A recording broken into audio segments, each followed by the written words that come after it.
ഗുരുഭ്യോ നമഃ. വിഘ്നേശ്വരായ നമഃ.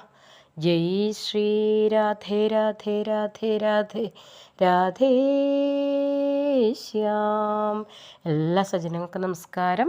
ഗർഗസംഹിതയിലെ വൃന്ദാവനഖണ്ഡത്തിലെ അധ്യായം 5 ബകാസുരമോക്ഷമാണ്.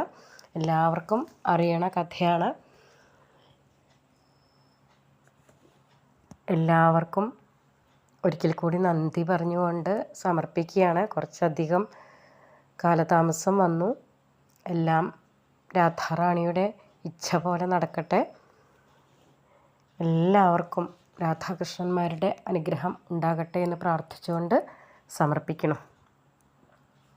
നാരദമുനി പറയാണ്, ഒരു ദിവസം കൃഷ്ണനും ബലരാമനും പശുക്കുട്ടികളെയൊക്കെ ഇങ്ങനെ മേച്ച് നടന്ന് യമുനാതീരത്തെത്തിയപ്പോൾ അവിടെ കൊക്കിൻ്റെ രൂപത്തിലുള്ള ഭഗൻ എന്ന അസുരനെ കണ്ടു.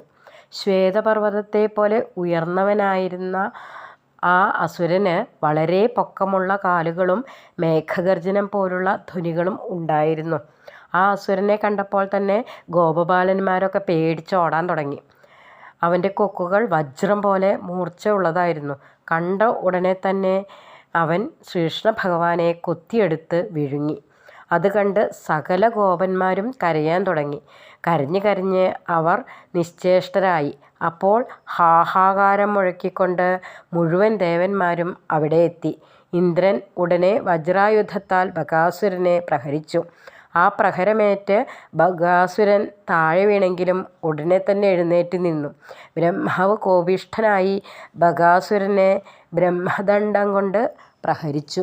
അതോടെ ആ അസുരൻ 2 നാഴിക നേരം ബോധരഹിതനായി കിടന്നു. അത് കഴിഞ്ഞ് അവൻ കോട്ടുവായിട്ട് ശരീരം കുടഞ്ഞുകൊണ്ട് എഴുന്നേറ്റു. അപ്പോഴും അവന് മരണം സംഭവിച്ചില്ല. ആ ദൈത്യൻ മേഘത്തെ പോലെ ഗർജിച്ചു. അപ്പോൾ ത്രിനേത്രധാരിയായ ശിവൻ ബകാസുരന് നേരെ ത്രിശൂലം പ്രയോഗിച്ചു. അതോടെ അവൻ്റെ ഒരു ചിറക് മുറിഞ്ഞുപോയെങ്കിലും മരിച്ചില്ല. അതിനുശേഷം വായുദേവൻ വായവ്യാസ്ത്രം പ്രയോഗിച്ചു. ബകാസുരൻ അപ്പോൾ അല്പം പൊങ്ങിപ്പോയെങ്കിലും തുടർന്ന് പൂർവ്വസ്ഥാനത്തേക്ക് തിരിച്ചു വന്നു. പിന്നീട് യമരാജൻ യമദണ്ഡം പ്രയോഗിച്ചെങ്കിലും ബകാസുരൻ മരിച്ചില്ല. യമരാജൻ്റെ ദണ്ഡം പൊട്ടിയെങ്കിലും ബകാസുരനെ ക്ഷതമേൽപ്പിക്കാൻ കഴിഞ്ഞില്ല. അതിനുശേഷം സൂര്യഭഗവാൻ ബകാസുരൻ്റെ മുമ്പിൽ വരികയും വില്ലെടുത്ത് ബകാസുരന് നേരെ 100 ബാണങ്ങൾ അയക്കുകയും ചെയ്തു. ആ മൂർച്ചയേറിയ ബാണങ്ങൾ അവൻ്റെ ചിറകിനുമേൽ തറച്ചുവെങ്കിലും യാതൊന്നും സംഭവിച്ചില്ല. അപ്പോൾ കുബേരൻ മൂർച്ചയുള്ള വാൾ അവൻ്റെ ദേഹത്തിൽ പ്രയോഗിച്ചു. അതോടെ അവൻ്റെ മറ്റേ ചിറകും മുറിഞ്ഞു. എന്നിട്ടും ബകാസുരൻ മരിച്ചില്ല. തുടർന്ന് സോമദേവൻ ആ അസുരനുമേൽ നീഹാരാസ്ത്രം പ്രയോഗിച്ചു. ആ പ്രഹരത്താൽ ശീതപീഡിതനായ ബകാസുരൻ ബോധരഹിതനായെങ്കിലും വൈകാതെ തന്നെ ബോധം തെളിഞ്ഞ് എഴുന്നേറ്റ് നിന്നു. അതിനുശേഷം അഗ്നിദേവൻ ബകാസുരനുമേൽ ആഗ്നേയാസ്ത്രം പ്രയോഗിച്ചപ്പോൾ അവൻ്റെ തൂവലുകൾ കത്തി നശിച്ചെങ്കിലും മരണം സംഭവിച്ചില്ല. പിന്നീട് വരുണദേവൻ വരുണപാശത്താൽ അവനെ ബന്ധനസ്ഥനാക്കിയെങ്കിലും അവൻ മരിച്ചില്ല. തുടർന്ന് വേഗശാലിനിയായ ഭദ്രകാളി വന്ന് ബകാസുരന് മേൽ ഗദ കൊണ്ട് അടിച്ചു. ആ പ്രഹരത്താൽ ബകാസുരന് വേദന തോന്നിയെങ്കിലും വീണ്ടും എഴുന്നേറ്റ് മുമ്പത്തെ പോലെ ഗർജിച്ചു. അപ്പോൾ ശക്തിമാനായ സ്കന്ദൻ ബകാസുരന് മേൽ കുന്തം പ്രയോഗിച്ചു. അതോടെ അവൻ്റെ ഒരു കാല് പൊട്ടിയെങ്കിലും അവൻ മരിച്ചില്ല. അതോടെ ആ അസുരൻ കോപിഷ്ഠനായി ഇടിവെട്ടുന്ന പോലെ ഗർജിച്ചുകൊണ്ട് സകല ദേവന്മാരെയും ആക്രമിക്കുകയും തൻ്റെ മൂർച്ചയുള്ള കൊക്കുകൊണ്ട് എല്ലാ ദേവന്മാരെയും ആകാശം വരെ ചെന്ന് തുരത്തി ഓടിക്കുകയും ചെയ്തു. അതിനുശേഷം അവൻ പൂർവ്വസ്ഥാനത്തേക്ക് തിരിച്ചു വരികയും തൻ്റെ സിംഹനാദത്താൽ എല്ലായിടവും മുഖരിതമാക്കുകയും ചെയ്തു. ആ സമയത്ത് മുഴുവൻ ദേവർഷിമാരും ബ്രഹ്മർഷിമാരും ദ്വിജന്മാരും ശ്രീ നന്ദനന്ദനന് വേഗത്തിൽ ആശീർവാദങ്ങൾ അർപ്പിച്ചു. അപ്പോൾ ശ്രീകൃഷ്ണ ഭഗവാൻ തൻ്റെ സച്ചിദാനന്ദ ശരീരം ബകാസുരൻ്റെ അകത്ത് വെച്ച് വലുതാക്കി. അപ്പോൾ ആ അസുരന് ശ്വാസതടസ്സം അനുഭവപ്പെടുകയും ബകാസുരൻ ശ്രീകൃഷ്ണനെ പുറത്തേക്ക് വമിക്കുകയും ചെയ്തു. പിന്നീട് മൂർച്ചയുള്ള കൊക്കുകൾ കൊണ്ട് വീണ്ടും കൃഷ്ണനെ കൊത്തിയെടുക്കാൻ പോയപ്പോൾ ഭഗവാൻ ബകാസുരൻ്റെ വാല് പിടിച്ച് നിലത്തടിച്ചു. വീണ്ടും എഴുന്നേറ്റ് ബകാസുരൻ കൃഷ്ണനെ കൊത്തിയെടുക്കാൻ വന്നപ്പോൾ ഭഗവാൻ 2 കൈകളും ഉപയോഗിച്ച് ആ ആന മരം പിളർക്കുന്നത് പോലെ ബകാസുരൻ്റെ കൊക്കിൻ്റെ 2 അധരങ്ങളും പിടിച്ച് 2ആയി പിളർന്നു. അതോടെ ബകാസുരൻ മരിക്കുകയും ബകാസുരൻ്റെ ശരീരത്തിൽ നിന്ന് പുറത്തു വന്ന ജ്യോതിസ് ശ്രീകൃഷ്ണനിൽ അലിഞ്ഞു ചേരുകയും ചെയ്തു. ദേവന്മാർ അപ്പോൾ ജയജയാരവം മുഴക്കി കൃഷ്ണനുമേൽ പുഷ്പവർഷം നടത്തി. അപ്പോൾ മുഴുവൻ ഗോപബാലന്മാരും ആശ്ചര്യചകിതരായി. അവർ എല്ലാ ഭാഗത്തു നിന്നും വന്ന് കൃഷ്ണനെ കെട്ടിപ്പുണർന്നുകൊണ്ട് പറഞ്ഞു, ഇന്ന് നീ മരണത്തിൻ്റെ വായിൽ നിന്ന് ആശ്ചര്യകരമായി രക്ഷപ്പെട്ടു എന്ന്. ഇപ്രകാരം ബകാസുരനെ മോചിപ്പിച്ചതിന് ശേഷം പശുക്കുട്ടികളെ മുമ്പിൽ നടത്തിക്കൊണ്ട് ശ്രീകൃഷ്ണ ഭഗവാൻ ബലരാമനോടും ബാലകന്മാരോടും ചേർന്ന് സന്തോഷത്തോടെ രാജഭവനത്തിൽ തിരിച്ചെത്തി.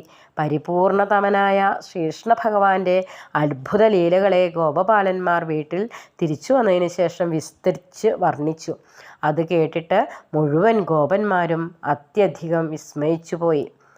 അപ്പോൾ ബഹുലാശ മഹാരാജാവ് നാരദ മഹർഷിയോട് ചോദിക്കുകയാണ്, ഈ ബകാസുരൻ പൂർവ്വജന്മത്തിൽ ആരായിരുന്നു? എങ്ങനെയാണ് ബകാസുരന് കൊക്കിൻ്റെ രൂപം കിട്ടിയത്? ബകാസുരൻ ഭഗവാനിൽ അലിഞ്ഞു ചേർന്നത് തികച്ചും സൗഭാഗ്യകരം തന്നെയല്ലേ എന്ന്. അപ്പോൾ നാരദമുനി ആ കഥ പറയുകയാണ്.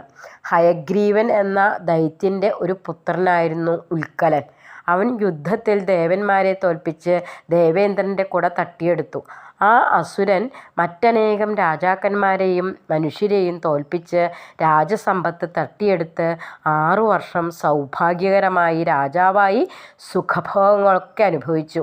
ഒരു ദിവസം പല സ്ഥലങ്ങളിലും ചുറ്റിത്തിരിഞ്ഞ് ഗംഗാസാഗര സംഗമത്തിനടുത്ത് സ്ഥിതി ചെയ്യുന്ന ജാജലി മുനിയുടെ ആശ്രമത്തിൽ ചെല്ലുകയും അവിടെയുള്ള ജലാശയത്തിൽ ചൂണ്ടയിട്ട് വീണ്ടും വീണ്ടും മീൻ പിടിക്കാൻ തുടങ്ങുകയും ചെയ്തു.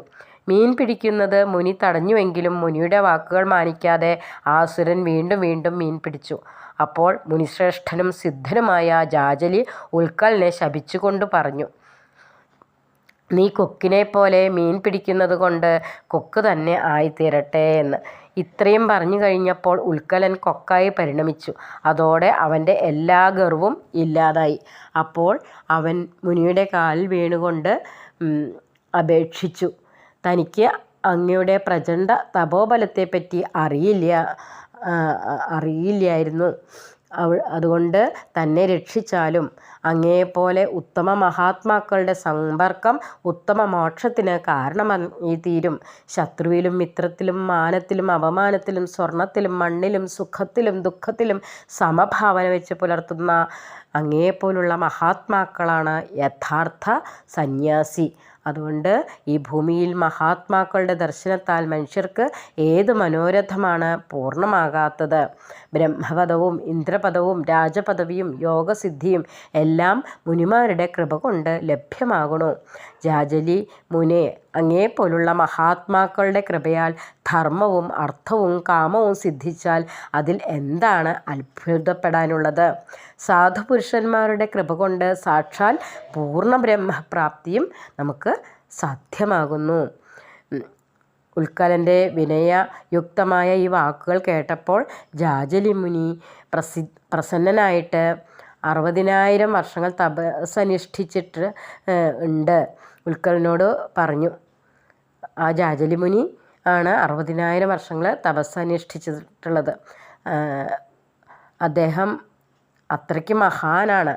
ആ ഉത്കലനോട് അദ്ദേഹം ഇങ്ങനെ പറയുകയാണ്, വൈവസ്വത മന്വന്തരത്തിലെ 28ാം ദ്വാപരയുഗത്തിൻ്റെ അവസാനത്തോടു കൂടിയിട്ട് ഭാരതവർഷത്തിലെ മധുരദേശത്ത് സ്ഥിതി ചെയ്യുന്ന വ്രജമണ്ഡലത്തിൽ വെച്ച് സാക്ഷാൽ പരിപൂർണതമനായ ഭഗവാൻ ശ്രീകൃഷ്ണൻ വൃന്ദാവനത്തിൽ കാലിമേച്ച് നടക്കും.